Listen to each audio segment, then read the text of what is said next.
In this video, we are going to be analysing Netflix, but firstly, one thing I do want to note from the fundamental side, and again, this is always going to be the key driver, news is always the leader.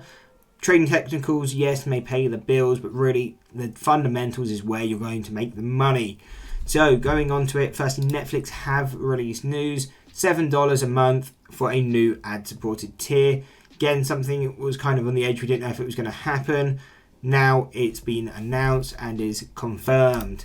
So what are going to be the key things we're paying attention to on Netflix? Because we can see it is one of the leading performers in the market. We're up around 5%. So it's taking well to this news as well as the overall market pushing to the upside. But if we do continue up, and what we are very close to is this 246 first deviation resistance on the 6-month chart. So if we do come into that level, expect at least a pullback. But we can see we have kept hitting this. Now, this can be a good indication to some, because if you do break out this level, you would expect a strong breakout. But at the same time, we've tapped this level many times, we're not breaking through. And again, that is another concern, because why aren't we breaking through? People probably aren't interested in it. And you can also see we are going at this all at a divergence, which again is never a good indication if you're looking to the upside. So from a technical side, this breakout is looking weak, but there is definitely potential if we can break it. So this would be something I probably wouldn't look to trade the initial breakout, something I would wait for the retest to see if it can hold.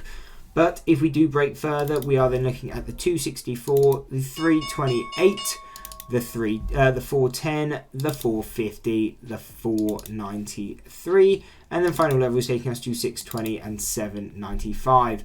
Now, obviously, do note you don't need to pay attention to all of these levels because some of them are very far off, and again, we're probably not even going to hit them in the near future. Obviously, this isn't saying we're going to hit $795. This just for if some reason it went parabolic, that would be something we're paying attention to. But the way to always use these levels is just pay attention to the one or two closest levels. And what do we mean by that?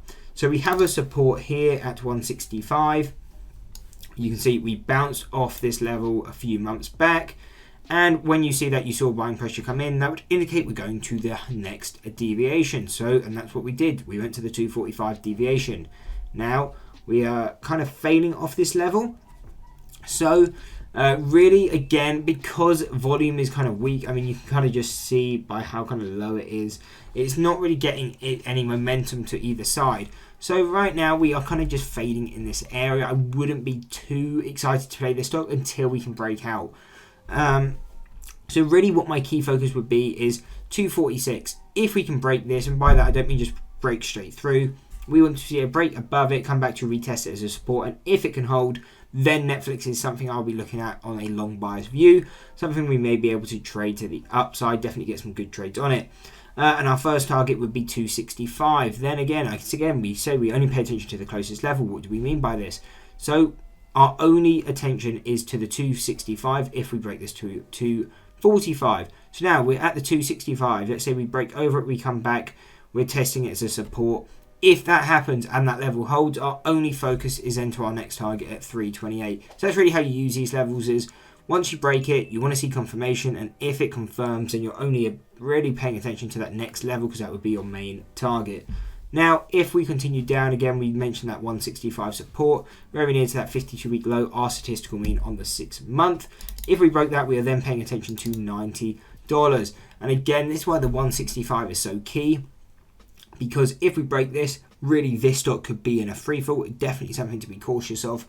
And if we broke 165, I just probably wouldn't be touching it until we push down to that 90 if we push that far, but very far off. Don't know how all that possible it is, even if markets do stay weak. But anyway, if we do continue down from here, we don't actually have any other statistical levels. You can see the closest next one is at minus 4 cents, and obviously we can't trade a stock into the negative. So these would be the key supports we're paying attention to, and if we broke that 165, we would make a new analysis video and go into the shorter term time frames to get some levels that we could be paying attention to within like the next week or so if we started to fall that low. Anyway, I hope you enjoyed the video. If you did, why not drop a like and subscribe and check out one of these 2 analysis videos.